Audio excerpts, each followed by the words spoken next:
All right. Well, it's time to start. Let me start by welcoming everyone. Can everyone hear me? Yes. All right. Well, I'm really excited to welcome our panelists today.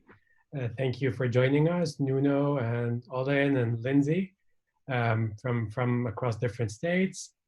Thank you for all our attendees so far. I think we have almost 200 participants from all over the world. I see people from Colombia, Philippines, Brazil, all over Africa, number of different Asian countries. Fantastic to have you all with us today.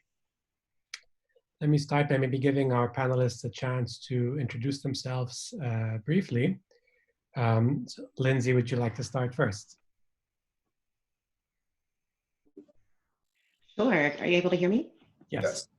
Wonderful. Thank you. So my name is Lindsey Craft-Goins, and I'd first like to express gratitude for inclusion and the opportunity to speak today. I'll be at a Zoom call. I'll be a Teams player and have some fun with you all and answer some questions. But I work for Microsoft, where our mission is to empower every person on the planet to do more. And when we look at from an education lens, our mission then becomes to empower every educator and student on the planet to do more. And in my role specifically as the director of ecosystem, I make sure we're teaming with our worldwide partners to ensure we're clearing a path for education and learning in the classroom without disruption and without disturbance. So that's what I do. Thanks for having me. Thank you. Nuno?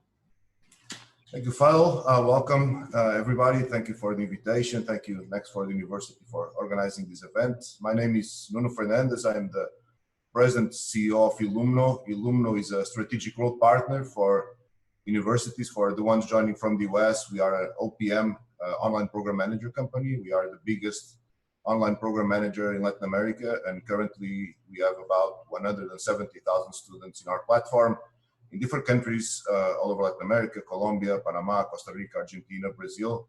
And happy to be here today to discuss online education. Thank you. Thanks. Olin, over to you.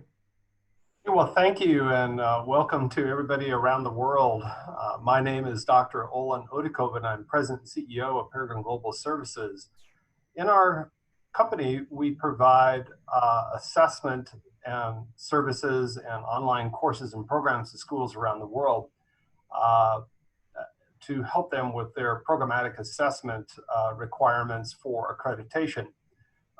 At the personal level, I have taught in both in traditional university settings in a blended program as well as online, and look forward to the discussions today and examining this topic in greater detail. Thanks, Olin. All right. So the first topic we'll be talking about, and just to set the stage for our attendees, so we're going to be talking with each of the panelists to share their perspectives, and then we'll be opening up Q&A every 5 or 10 minutes or so everyone will get a chance to put in your questions. The first topic of the day is, online versus offline. A long-lasting debate that's been with us for many years, and that's maybe surfaced over the past couple of months as a result of COVID. So I'd like to start by asking everyone, and just to put the perspective, millions across the world view online as something that's new, relatively speaking. Many are questioning, can online and offline be of the same quality? Is online actually new? Is one better than the other? Should we even be comparing the two? And more importantly, towards the end, we'd like to also talk about affordability. Can affordability and high quality actually coexist? So, having said that, let's maybe start with Olin. What I really love about Peregrine and why I'm thrilled you're with us today is that you're really in a unique position to actually have data that compares performance online versus offline. You work, as you mentioned, with thousands of universities across the world, some of which are campus-based, others are purely online. So what can you tell us to start with in terms of online schools? How are they performing compared to offline schools from a learner perspective, from an efficacy perspective? Graduates of these schools, how are they performing against others? Yeah, we are in a, thank you. We are in a unique position where we provide assessment services to universities. These are test in a variety of disciplines, mainly in the business world, both here in the US and in about 45 countries around the world. So over the years, we've collected and administered almost now 1.5 million of these exams. They go out to a variety of schools, schools that are 100% online, schools that are 100% offline campus-based programs, schools that have a little bit of both. Some schools have a campus-based program as well as an online program, and even a few schools that actually have what I call all three. They have blended adult learning where students come in on weekends or maybe in evenings. They're working professionals. They have a traditional campus program for the 18 to 24-year-old cohort. And then they have a purely online program that's reaching out and to students and learners from around the world, or at least around a larger geographic region.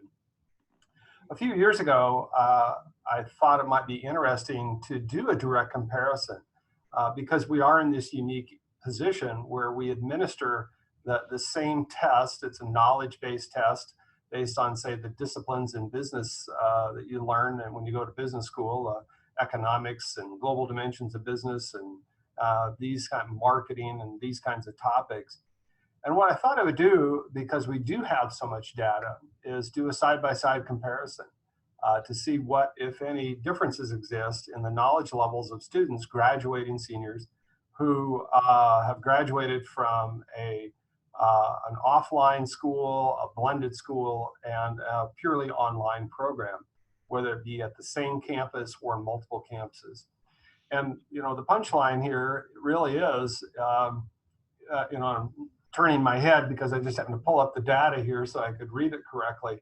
But in a comparison between traditional bachelor's programs and online programs, the online students actually outperformed their on-campus counterparts in all 17 topics that are assessed on the exam. In some cases, it was significantly higher, as we did t-tests and chi-square analysis on this. That was the bachelor's level. The master's level was a little bit tighter, but even then, as I look over here and see these data, in most assessed areas, not all 17, but actually in, I think it's 15 of the areas, the online students outperformed their on-campus counterparts. These are in the knowledge levels of the business curriculum. So my conclusion here is that online education, certainly if it's done through an accredited, well-established, recognized institution, is just as good, and in some cases can actually be better than an offline traditional campus.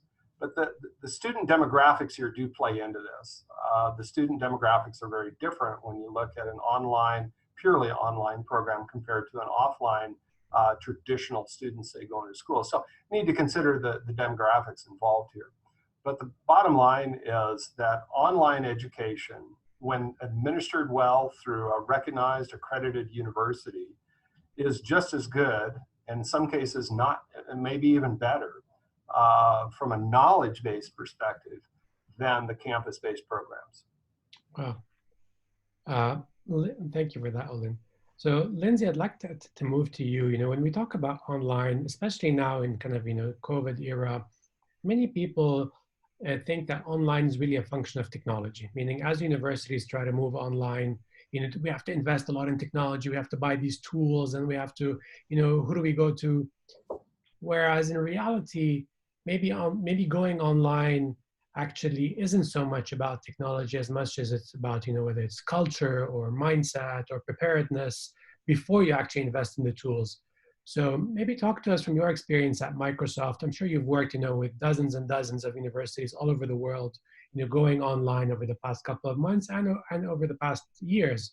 So what would you say is kind of, you know, the priority, if you will, you know, which comes first? Is it tech or culture? And what can you speak to us about that? Sure. So there's a big expanse in my answer here. And really the answer around success is going to rest on the acumen and expertise of the educators, married with the students' desire to learn. To Olin's point, My assumption would be that at the master's degree level and higher, the expanse between the two becomes tighter because of the level of commitment to being a success and graduating and moving into one's career. That said, as much as I'd love to take credit for the importance of the technology in that environment, the reality is what you need first is agility as well as adaptability from a university to be able to deliver desired capabilities to the student body.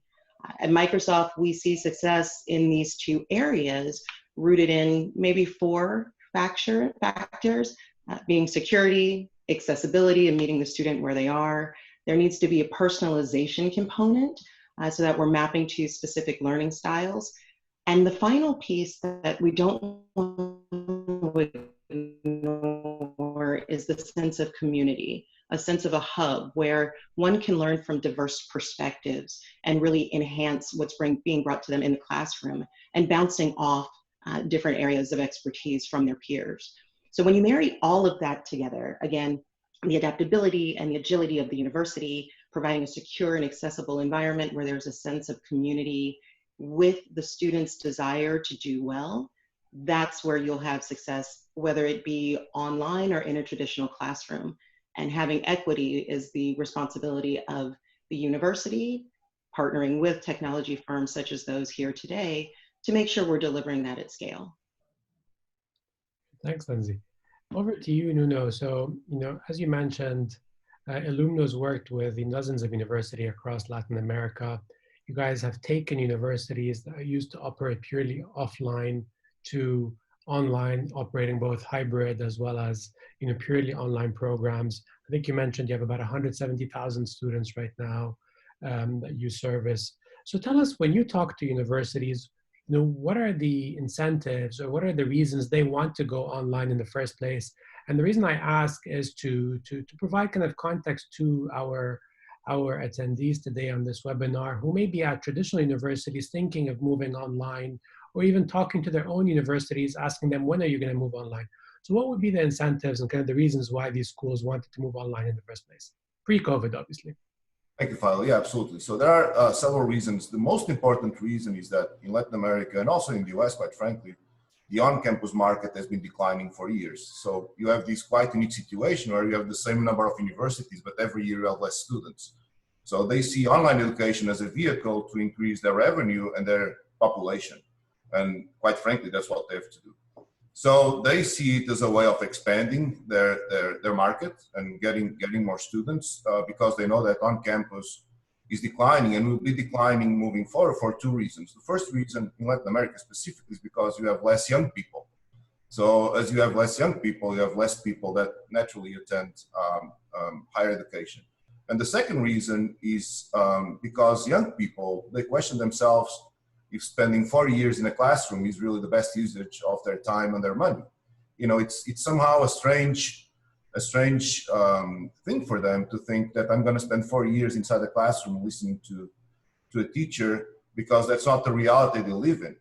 So naturally, we were seeing, before the coronavirus, we were seeing an increase in students that leave high school and naturally choose online education because it's more adapted to their way of living, to the expectation. They can do other things, they can work, they can create a company, they can be entrepreneurial, etc. So the biggest risk that we see when a school wants to go online is that they think about online as on campus with a camera, right?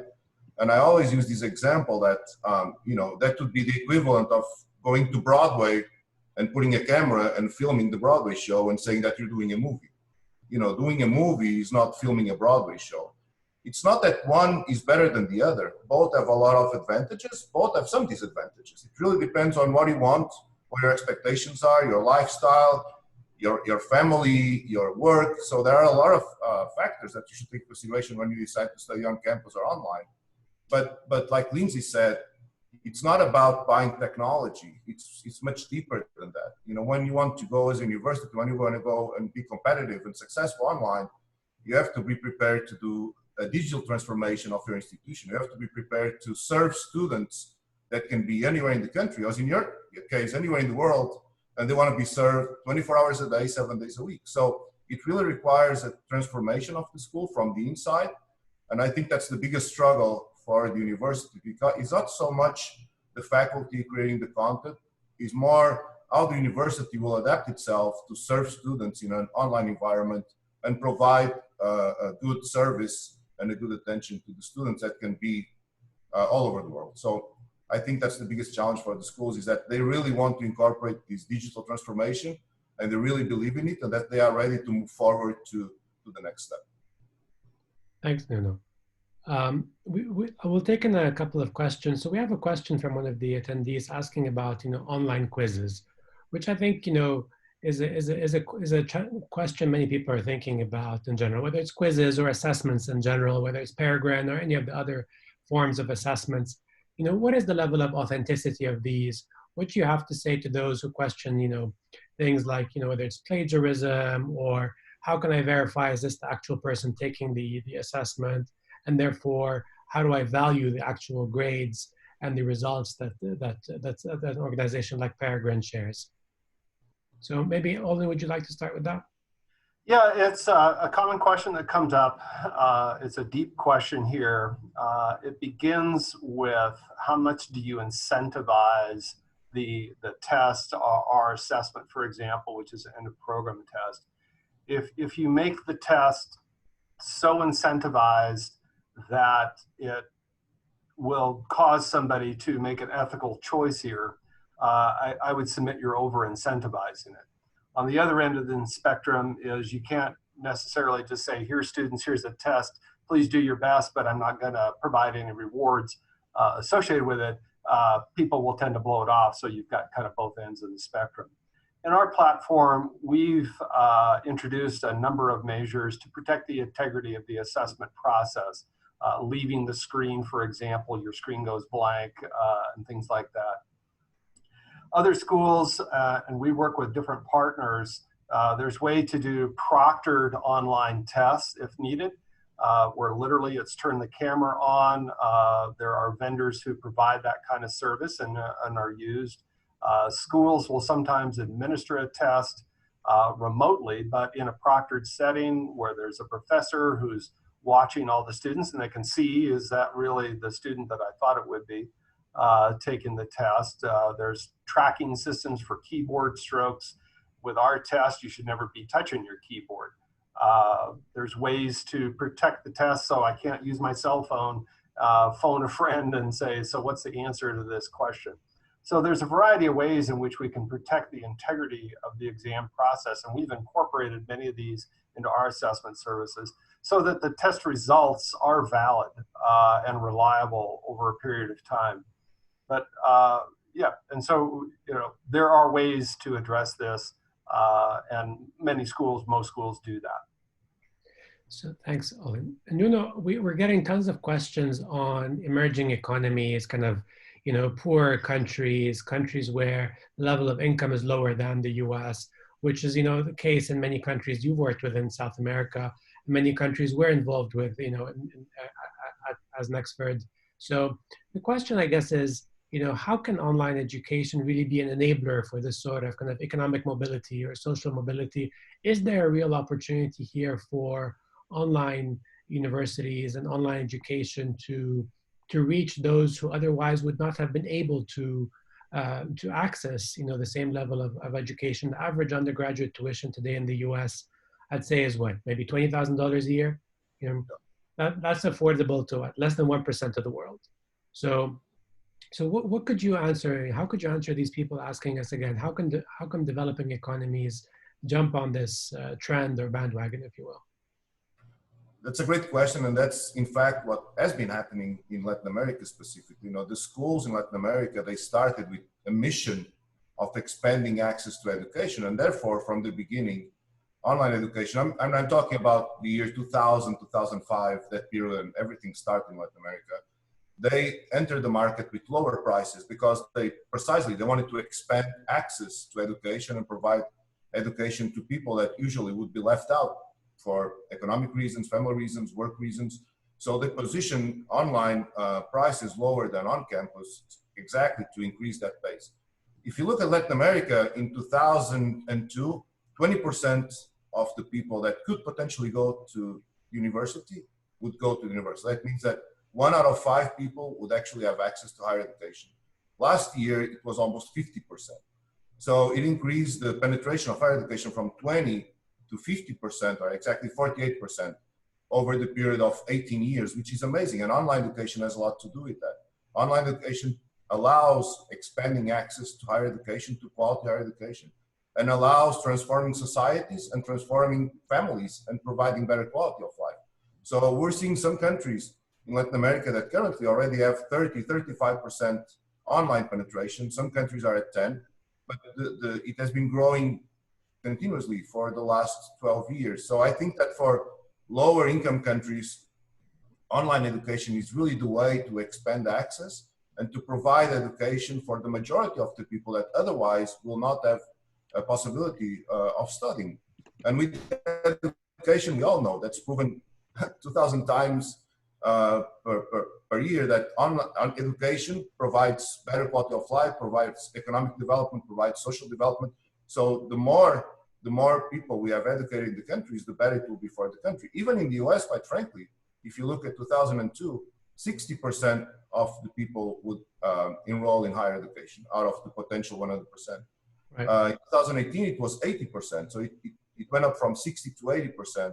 And that has a lot to do with online education. So absolutely, I agree that online is the way to expanding access to education, and specifically in lower income countries where people don't have the possibility to study on campus. Now, having said that, I think it's a question that you also had, why is it less expensive? So the first one is because it was a mission, right? It was a mission that universities had to provide education to more people. And the second reason is an economical reason, that when you offer online, you are saving buildings, you are saving in libraries, you are saving in sports, you are saving in a lot of things. And eventually you're transferring those savings to the student, which is the right thing to do. So the schools, when they do online education at scale, they have important savings. And I believe the correct thing is to transfer those savings to the students. Right. So you touch on a really important point here, Nuno, which, when we launched Nexford, obviously many people asked us this question: how could your tuition be affordable? How can affordability coexist with high quality? And like you indicated, I think about 40% of university costs today are administrative costs. Now that includes buildings and maintenance and so forth. So naturally, universities that are kind of moving online completely or that are born online are able to cut that cost from day one. And that's one of the reasons how they actually remain affordable. But just as a follow-up to this point, Lindsey, we're getting a lot of questions on the digital gap or the digital divide. So lots of people are talking about, okay, well, if we don't have access to the same sort of technology, or to expensive software or to expensive even hardware, or even super reliable internet connection, like in many places across the world, connectivity is not super reliable. What's a company like Microsoft doing to help people across the world, consume content and get educated online, even though they have kind of these more restrictive environments and infrastructures to work with? Sure. I'd say, to summarize it in a word, we're evolving. We're evolving our approach. Education technology allows us to partner with entities like Nexford University to provide equity to its students, whether you are in an environment with 5G or you're in an environment where you're relying on LTE devices to get you to the level of information that you need. What we're doing as a company, though, is going into particular markets and creating substations that will allow solar-powered computer centers for access. We are pricing our licensing at low and most times free points, so that to partner with the education students are receiving in the classroom, they also have access to productivity tools at no cost to make sure equity is there. And finally, we're ensuring that we're providing the latest technology we can to those with whom we partner, so that as an online university like Nexford thinks of the student success first and builds up your curriculum with that success in mind, you're able to accelerate the delivery based on the newest technology that we're empowering you to leverage. Thanks, Lindsey. So I'll move on to this, really hot topic, which is kind of dear to my heart. So, online education versus remote learning. Again, COVID has really kind of brought to surface the difference between the two. Lots of people are questioning, making jokes. There's all sorts of memes online. Those of us that have kids see our kids on Zoom. So when I started Nexford, I kind of summarized online education in kind of two buckets. So one is what I called digitized versions of outdated experiences. And then the other is actually online education, which is born online experiences. So ones that are designed from scratch for an online audience. Nuno described this as kind of filming a Broadway show and putting it online. That's not creating a movie. So let's just talk about the actual practical differences here. And I'm seeing a lot of questions on, lecturing online. Is that real online education? What is the difference between remote and online? There's maybe 20 questions on this topic. So, can each of you maybe weigh in here and give us a practical example for our learners to be able to actually discern and understand the differences between the two, and also to understand when they're going through an experience that's subpar because it's not actually a digitally native experience, should that tarnish their view of the whole sector, or how should they be making the right choices for themselves? So, Nuno, maybe we can start with you and go across. Can each of you maybe give one or two examples of what are the actual differences between these two models? I can relate to the question very well because, of course, we work with online education. I have a 6-year-old son who is taking Zoom classes for almost 2 months now. So, but the reality of the thing is that most schools, what they're doing is that they went into remote learning just because they were not prepared to offer anything else. And that's not necessarily wrong. They're doing the best they can to keep providing education to their students. And I think that's very noble, but it is true that they were not ready to provide online education as we understand online education. This remote learning modality was created in the 90s. That's how it all started. So it's a 30-year-old kind of technology. Of course, they didn't have Zoom, but they had something else. They had satellite dishes and all these things. It started 30 years ago, and it's how online education started. But when you think about online education, modern online education, like a very concrete example is that you cannot have long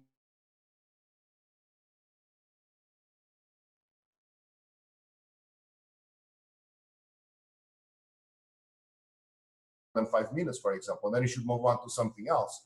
When you do the curriculum design, the instructional design, it has to be done from the beginning, from a strategic perspective, to provide online the best experience in online education. And again, another thing is, how do you actually serve the students? How do you answer their questions? How do you make them communicate in a way that it's engaging? So the good thing about all of these is that a lot of universities, I think they understood that remote learning is not online education. And I think they will need to evolve, with companies like Microsoft, other technology companies, they will need to evolve and to create true online education. And in the end, the people that will benefit from it will be the students and the academic community that will have better programs and they will be better educated. So all this coronavirus situation forced something that was happening, but it kind of put it on steroids, quite frankly. And I think that in the end, the ones that will benefit from it will be the students. Olin?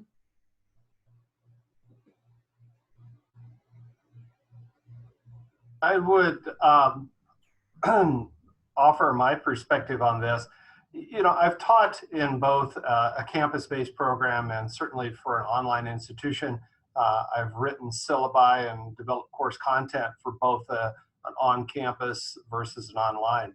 And to me, one of the fundamental differences between teaching in a campus space and then trying to transition remote is, the syllabus. I've got a piece of paper here. It's actually a course syllabus. When you look at a syllabus, typically in a campus-based program, it's maybe 3-5 pages long. It describes the learning outcomes, the expectations of what the professor is supposed to do to teach the content, the textbook that goes with it. And what happened was that these traditional programs, and you're right, the same thing happened in the K-12 space as well, is what we tried to do was the traditional model is get it out of my head into your head, which is that's how the traditional model of teaching occurred. I've got a guideline called the syllabus in front of me and away I go. When we tried to switch here a couple months ago into remote learning, we tried to replicate that same process. So everybody suddenly got very comfortable with Zoom and GoToMeeting or whatever that looks like, because what we were doing is just simply replicating what we were trying to do in the classroom, which was still based on this model of trying to get it out of my head into your head. And now instead of standing at the podium, I'm sitting at my desk. So not a lot changed. And I think what schools have come to us and said is, you know, that's not very effective for what Nuno said. You can't just lecture at somebody for an hour in a Zoom meeting and check the box and call it good. That's not an effective way to teach content, teach concepts. Online education, true online education is very different. A typical syllabus for an online program might be anywhere from 50 to 75 pages long, describing details of activities and content and reading and short videos and a whole variety of ways to engage. When you do come together, if you come together, if it's asynchronous online, it's not about getting it out of my head into your head now. It's about collectively leveraging experiences. We like to call online education discovery learning, where the learner takes ownership of their learning process and discovers for themselves the information, brings it together in a collaborative online environment to share lessons learned and to collaborate about concepts to get to those higher level learnings that occur in an online environment. And that can be done either through synchronous or even asynchronous type education. So I think it was a mistake a couple of months ago when everybody said, hey, we went online. Well, the reality is, no, you didn't. You went to remote learning. And there's a fundamental difference between taking my 3-page syllabus and now suddenly I'm going to do it through Zoom, but everybody read chapter 3 in the textbook and then we'll talk about it and I'll lecture on it on Tuesday at 9 o'clock, versus an online experience where it's discovery learning, you're engaging, you're interacting, you're posting discussion board posts, you're communicating, collaborating, is a much, much different animal. It's not something you usually spin on a dime and say, hey, Friday and then next Monday we'll be online. It doesn't usually work that way. And if I may, Olin and Fadl, if I may just on that line, I think something very interesting that is happening worldwide, and particularly in the Americas, which is the area that we're more familiar with. Online education is changing the way education is measured. And I think that's very interesting because traditionally, education is measured, you know, by the classic things, and number of PhDs, research papers, all those things, which are very relevant. But now we're coming to this interesting situation where people and the industry are measuring student outcomes. So that means, okay, how long do I need to get a job after I graduate? What is my average salary after I graduate? You know, how long do I need to get a promotion after I do an MBA? And things like that come from the market in, which I think is much more interesting, that the market is determining the value of your degree. Because in reality, that's how it should work. The value of a degree is determined by the market, not by the university. The market accepts a student from a specific school and is willing to provide a value, a monetary value, a compensation for that degree. And we see that online students really don't have any difference. In some cases, like Olin said at the beginning, they perform better in the market than on-campus students. Now, this is not to say that online is better than on-campus. Again, we believe that both are extremely good. Depends on the expectation and the needs of each student. But the interesting thing in the industry is that the industry is moving to measuring the outcomes of the learning exercise and measuring how successful a student is after the student graduates, which I believe is really the correct thing to do, because that's why you study, right? You study so that you can get a job, you can get a promotion, you can provide better quality of life for your family. So online education is forcing the industry to be measured by the outcomes of your studies and not necessarily by how many PhDs you had as professors. So just to follow up on this question, because we're getting a lot of questions on discrimination between, you know, those who study online and those who go to, you know, physical universities. I think in some markets where online isn't as mature as others, you know, maybe this question remains, you know, quite prevalent. Whereas in the US today, and you'd be really hard pressed to find an employer comparing, saying, no, you graduated from an online university compared to physical. People don't care ultimately, right? So just to follow up on your point, Nuno, you know, what are examples of skills which you've seen, you know, those who complete their degrees online may master a bit more effectively compared to those who actually complete their degrees offline, and therefore employers may actually prefer graduates from online schools because they know that they tend to have mastered these particular skills? in some countries like Colombia, for example, is a good example. If you study online or on campus, your title, let's say the piece of paper that you receive is exactly the same. Yes. It doesn't say if you study online or if you study on campus, you Yes. just get your graduation. And in Colombia, they have exit exams. So they measure how much you learn throughout your student journey, right? They call it Saber Pro. And these results are published. And every year we see that some of the top performers on these exit exams are online students. So it is to show that you can have really good performance, academic performance, studying online. This is a concrete example. Another example is in California, for example, you can study law online. It's one of the few states that allows that in the US. And it's shown that the first year students of law exams in California, online students are twice more successful than on campus. So it shows that you can have better learning experiences when studying online. There is a recent study, and going back also to the point that I believe it's really important, because when people study, they study because they want to go to the market. Most people, right? Unless you want to have an academic career. But most people study because then they want to go to the market and be successful. And there's a recent study that just came out last year of done with some of the HR directors of the most important companies in the US. And 61% of the HR directors, human resources directors, they said that they actually prefer, 61% prefer to recruit online students versus on-campus students because they develop certain competencies that they think are very valuable, such as resilience, self-motivation, adaptation, flexibility, etc. Because when you study online, you're kind of on your own, so you have to develop certain competencies that you don't develop on campus. And 61% of the HR directors of these big companies, they actually say they prefer online students because they value those competencies being very important in the marketplace. Wow. Lindsey, could you maybe speak to your experience, from Microsoft's perspective? What are examples of experiences, tech-related experiences which may work online but not offline, and vice versa? Are there specific, technologies out there that are conducive towards learning? Because technology obviously is a means to an end. So, are there specific tools that you've seen actually improve the efficacy of learning but could only work offline, or vice versa?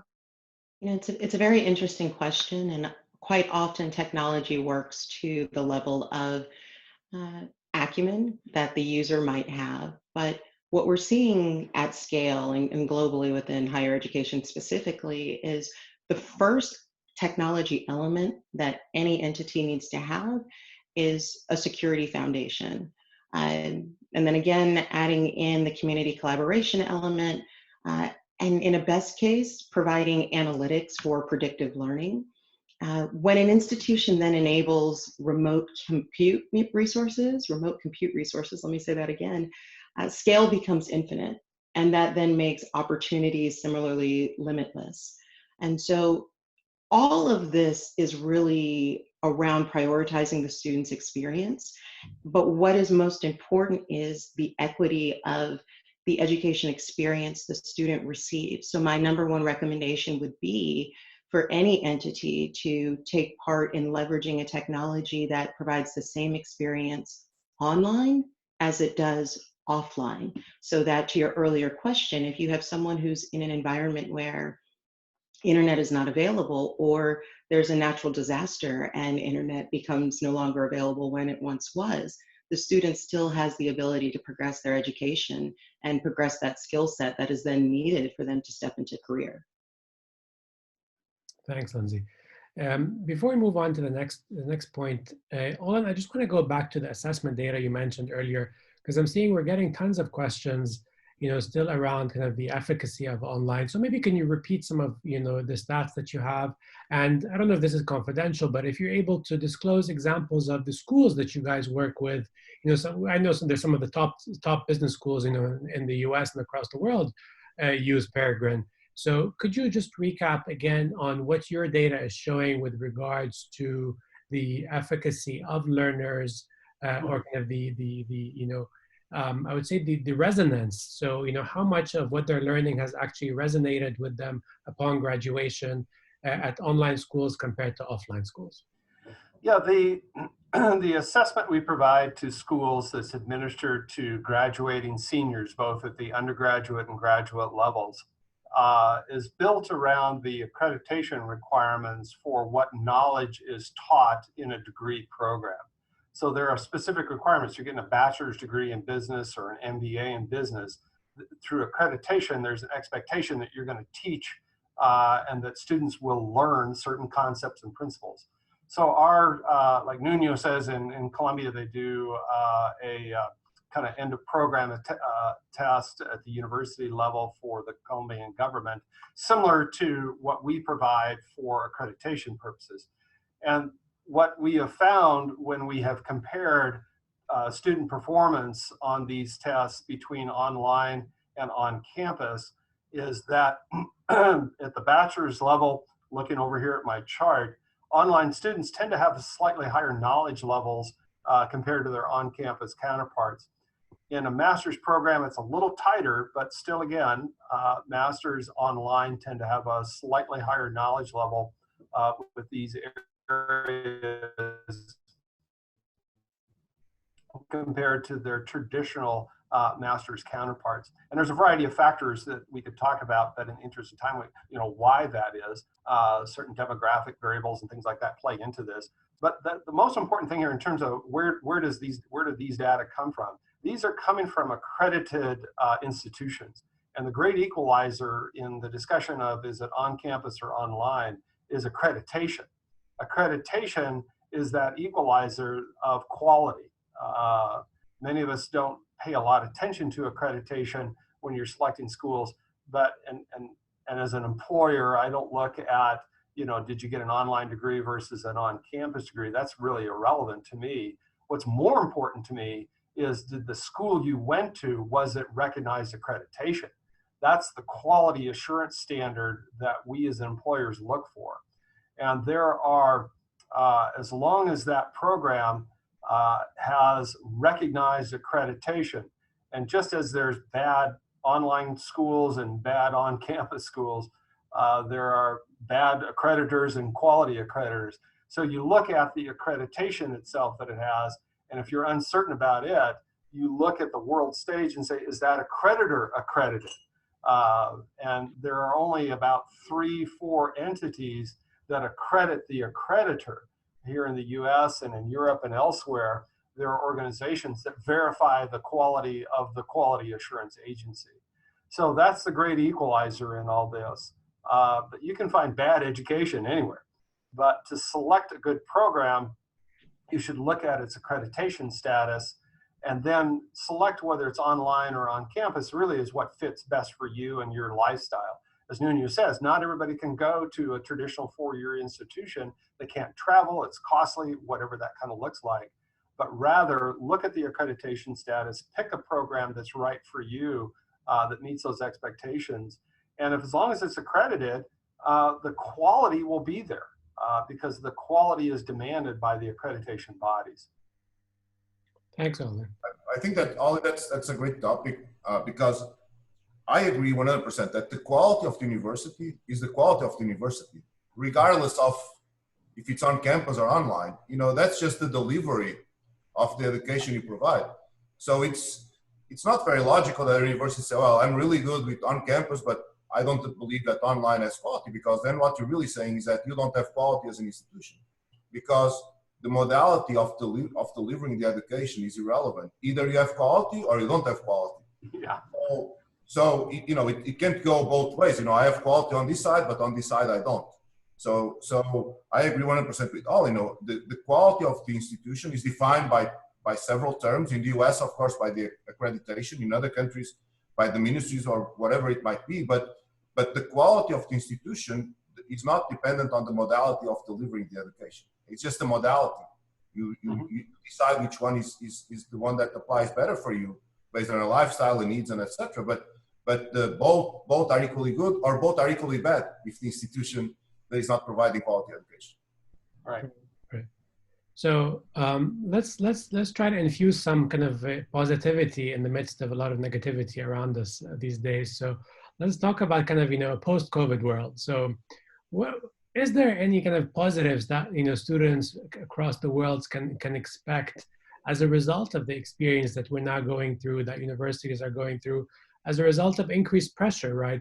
I think as more and more people are studying online, inevitably they're going to question certain things, whether it's it's quality, whether it's because whether it's comparing to that school to another school. Once you're online, your ability to compare school A to school B and see into hundreds of schools across the world becomes so much easier than when you're physically in the campus, right?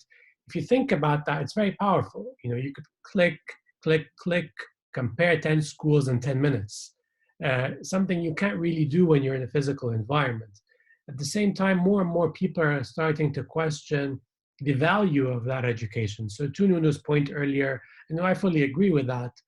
Ultimately, students go to university to get a job or to progress in their career. That's the vast majority of people do it for that. Yes, they want to prepare lifelong skills and so forth, but the fundamental reason people get a degree is to move ahead in their careers. So if I've been paying $20,000, $30,000, $40,000 a year at a physical campus and now moving online, am I likely gonna be so happy continuing to pay that same fee, or am I gonna expect that the fee should be significantly lower? So to that end, I mean, what are some examples of positives that students can expect kind of in a post-COVID world, whether with their existing schools or from the whole environment overall? Is higher ed likely to take a leap forward to finally move towards a bit more of an innovative standard of operation post-COVID? This is open to all the panelists. Yeah, I'd be happy to take that one on. I've been given a lot of thought, and we've been talking with a lot of schools and working with schools here in the last couple of months.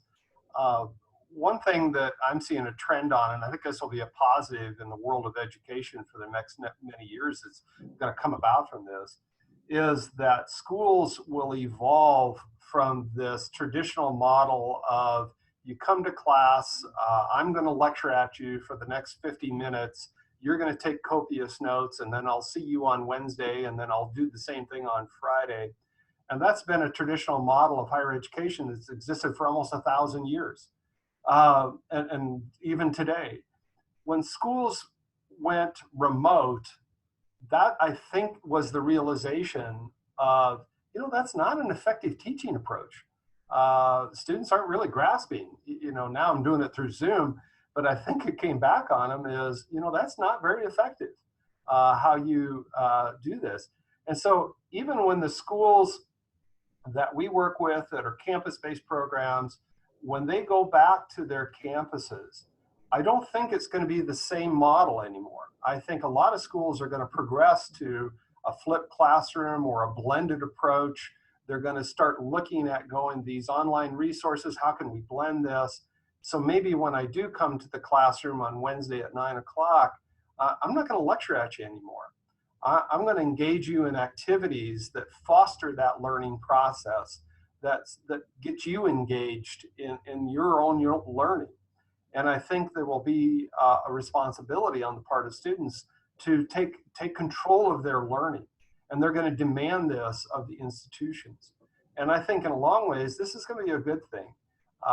And I think for the online world, those of us involved in online education, pure online education, I think this process is going to generate a lot of good quality content as a consequence. It may come out of even the traditional schools, realizing there's got to be a better way to engage people than, lecture at them through a Zoom for 50 minutes.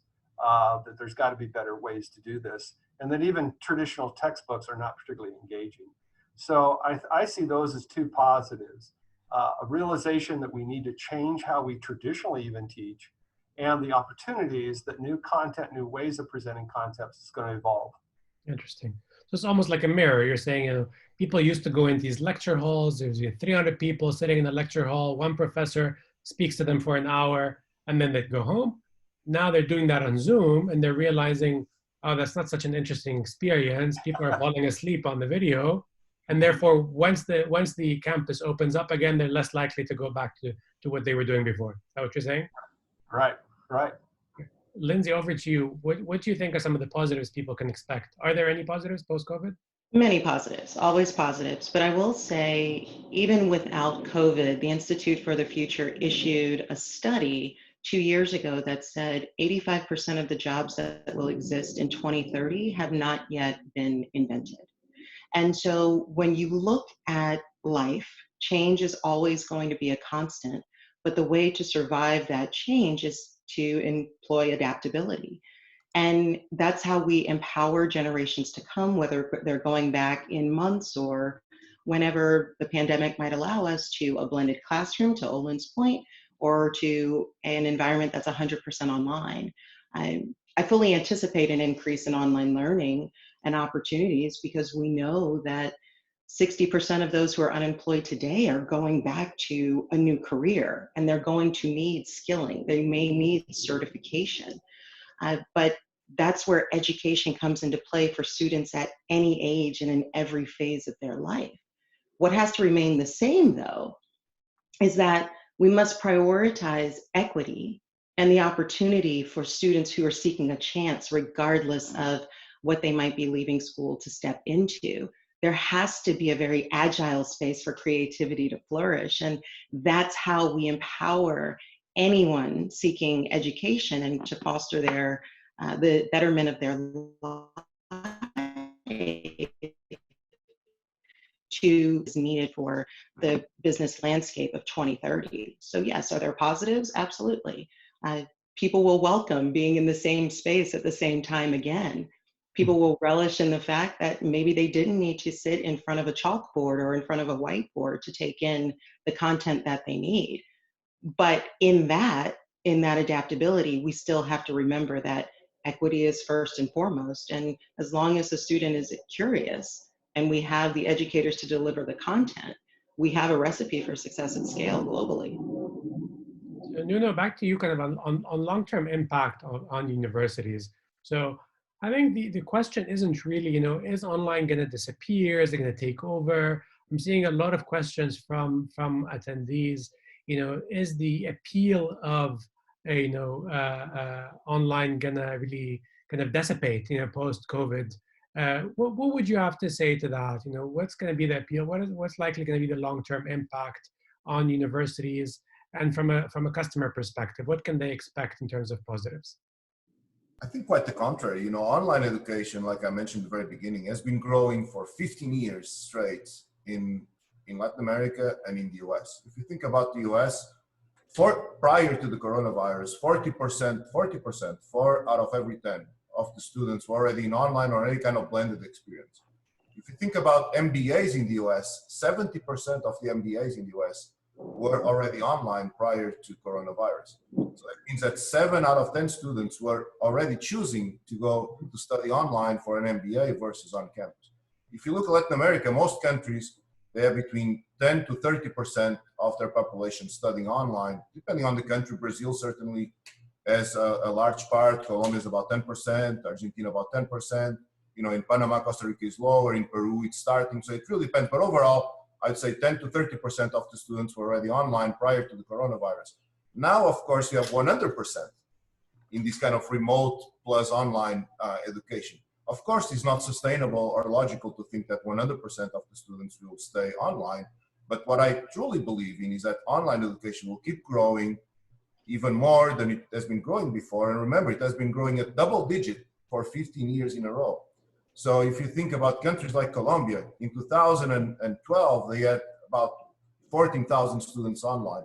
Last year, they had almost 300,000. That was a natural development. I mean, there was no virus, there was no nothing, just people that they were choosing to go online because they think it's better for them for whatever reason it might be. So I think that online education is going to keep growing. I think that schools realize that they have to really understand what online education means. I think the schools will obviously have their on-campus offering, but they will develop an online offering as well that is, like Olin said, more robust, more strategic in the way it's developed. And I think in the end, competition is a wonderful thing. So in the end, the ones that will benefit from it are the students. They will have more options. They'll have more choices. It will eventually create some price stress in the market. In the next semester for sure, probably in the next 2 years. that the schools, they will have some price pressure because some students, and rightfully so, they say, well, I'm not going on campus, why should I pay the full price? Which is creating a quite unique situation for the university, because they're receiving less revenue exactly when they need to invest more. So it's kind of a situation that they will have to handle. But in the end, this is all for the benefit of the students. And to the question, to answer your question, I think that online education is going to keep growing as it has been growing for the last 15 years.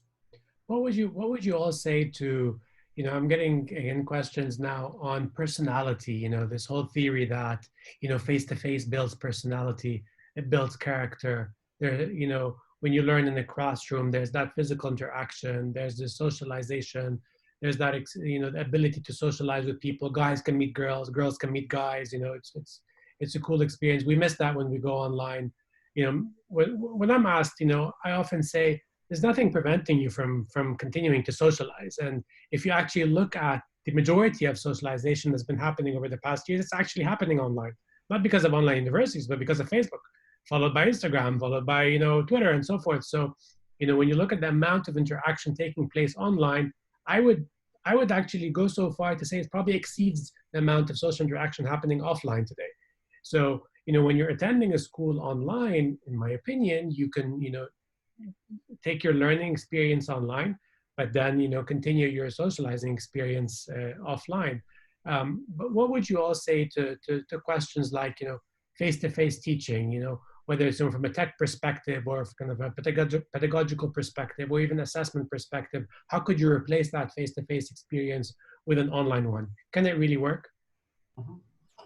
I think a lot of it is, how do we engage that, in the learning environment? How do we engage learners to interact with each other? And good online professors know how to do that. They build a syllabus that helps facilitate that.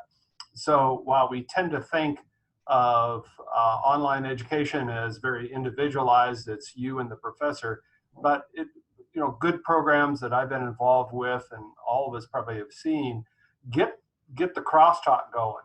That is part of the building of the relationship that happens offline through social media or whatever that might look like. The advantage here in the online world is that now students can collaborate with people from around the world and build relationships in a global community. When I went to University or South Dakota State University years ago, 40 years ago, I didn't have that opportunity. It was Brookings, South Dakota, a small town. How does that look like? But today it's global, and the online environment helps foster and facilitate that. Finally, and just kind of a thought perspective, as Nuno was talking about, putting this into context of where we're going to go for change. The traditional bachelor's program that we know today came about 1,000 years ago. 600 years later, we created this thing called a master's degree. And 200 years after that, we created a PhD. So it often helps to remind ourselves, the world of higher education kind of moves at the speed of glaciers here. Change took place. It took 800 years to go from bachelor's to PhD, just to even have the concept of the degree. I think in the COVID environment, we're going to see the next transformation. The last transformation didn't happen until about 200 years ago. But I think we're going to see this transformation and how we view this educational process. So I'm excited about the future, where this is going to go. It's been painful for the last few months and will be painful for a lot of people through this transition. But I'm an optimist. I look to the future, and I see great things ahead of us in the world of education and how we're going to view it and evolve from it. And I think it's going to look a lot different in 4 or 5 years from now. Lindsey, could you weigh in? Maybe, Lindsey, you could also touch a little bit on AI. We're getting a lot of questions on AI, all the way from, are our jobs going to be replaced by Siri's cousin, in a few years? Is AI going to take over teacher jobs, or what is going to be the role of AI? I'm not sure if you're familiar with this case study that was published maybe 2 years ago now by Georgia Tech, when the professor actually created a virtual TA and didn't disclose to students that virtual TA was a bot. It was entirely an AI-driven bot. And at the end of the year, they ran a survey asking students who your favorite TA was. And the bot won. And obviously they disclosed later it was a bot, but what do you view as kind of the role of AI in education in the coming few years? Yeah, it's actually a fun question to consider. I mean, quite frankly, when you start to employ AI, fundamentally, it is these machine learning models are built on the understanding of humans that then employ the computer to extrapolate responses in any given scenario. So no, I don't think AI is going to replace all humankind. I don't see that as, any sort of immediacy in the future. I do, however, see additional empowerment and levels of engagement speaking specifically to learning styles of the student in a classroom. When you employ AI, you can have a single educator speaking to a cohort of 30 to 300 students. Leveraging AI, you can then map the education design delivery to any of the 4 learning styles that are out there. I mean, quite frankly, I'm a kinesthetic learner. Sitting in front of a screen all day would be beneficial for me, but for me to really excel in the classroom, there are some other active elements that I need. And with a bot in place, the bot could then take the curriculum that the professor is putting forward, employ some sort of physical element to that learning, and ensure that I excel similarly to anyone who might have an audio or a visual or a read-write learning style. So I see great opportunity for AI down the road. It must be used responsibly. It must be used ethically. But with those elements in place, I think the sky is the limit for us all. Fadl, we're doing a lot of experimenting with AI at Ilumno, and usually when people talk about AI, they talk with like in a negative way, like what we just discussed, going to replace the jobs, going to take away human interaction. And quite frankly, I see it exactly the opposite. I see that AI in education has a strong potential to offer a personalized experience to each student. So when you talk about adaptive learning, for example, in a classroom or even with normal online education, you have 30 people inside the classroom and there's a professor speaking, assuming that every person learns exactly the same way. And that's just not realistic, because I might be more visual, some other people might be more auditive, and some people learn in different ways. So why should the content and the curriculum be exactly the same for each person? So AI, in this particular case, will allow to personalize the learning experience as you go. So as the machine learns how you learn and the better outcomes of your learning experience, you will be able to adapt the content to provide a richer experience for you as a student. And eventually, in the limit, if you have 200,000 students, you can have 200,000 different types of content that are personalized for each student.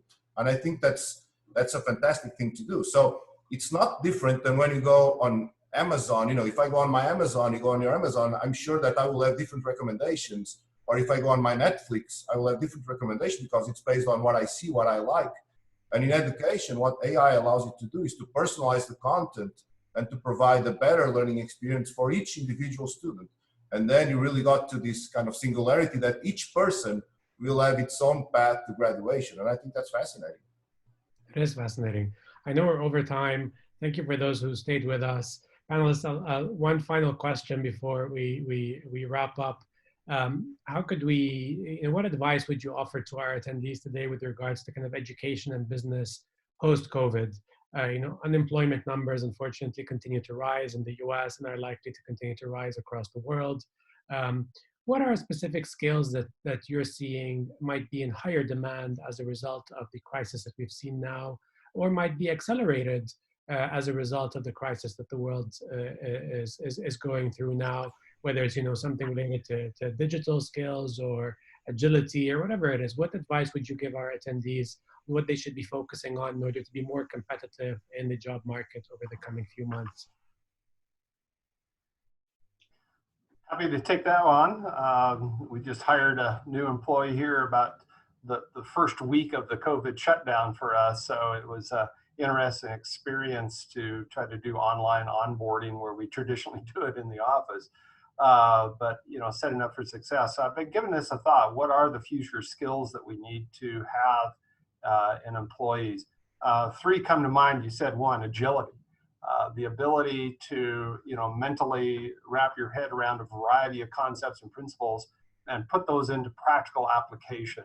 So it's not just, you know, the agility to learn, the agility to handle complex things that are going on, but the process in your head to make sense of it, which feeds the second skill that I often talk about, and that's resiliency. The ability to recognize that things aren't going to go exactly the way you thought they were going to go, and that's still okay. What did we learn? How can I adapt? How can I change? Good agility leads to good resiliency. And the final skill is leadership. Having those characteristics of values of integrity and respect, teamwork, collaboration, communication, that broad topic we call leadership. Whether in the pre-COVID world, leadership was certainly important. And I think as we move through the COVID period, leadership will even be more important. That's an expectation I have of every employee at Peregrine, is that they are a leader, that they demonstrate these values every day through their actions and skills. So agility to adapt, resiliency to overcome, and leadership to sustain. Thanks, Olin. Lindsey? I would say, just to add to that, you know, to the students specifically, we know that with 85% of jobs in 2030 still not having yet been created, that the what you learn is equally as important as how you learn. So, you know, to Owen's point specifically, the adaptability, the agility, the resilience, showing leadership, the final piece of that construct is have fun. I mean, we're learning to better our future, better the future for our families, better the world. If you're not doing what you love, there are online learning institutions that will very quickly ready you in something else. So those 4 areas, I would say, would give you a very solid foundation to prove successful anywhere you go after COVID. Fantastic. Thanks, Lindsey. Nuno, over to you. I mean, there's a sentence from Tom Peters, I think it's like 20 years old. I don't remember exactly, but it's something like, you know, if you don't like change, you're going to hate irrelevance even more, because change is just part of life, and this situation with the virus just proves that everything can change in a matter of weeks. So I think we should embrace change as a positive thing. Of course, there's nothing positive about whatever, but I'm saying that change is a normal part of your life is good, that you are always reinventing yourself, you're always studying, you're always trying to be better. And that, you know, that you have to try to be the best one doing what you're doing. Whatever you're doing, just you have to try to be the best one, and always try to excel, and always try to be a good person, a good leader, a good colleague, and a good family member. So, you know, it's just change is part of our life, and we have to embrace it. Fantastic. Thanks, Nuno. If I could add to that, yeah, I mean, just recently I was talking to some of our faculty at Nexford, and they're saying, you know, we ought to actually start creating kind of what I call just-in-case management. You know, cases across Nexford. People used to talk about just-in-time production in the past, and now it should really be, you know, just in case.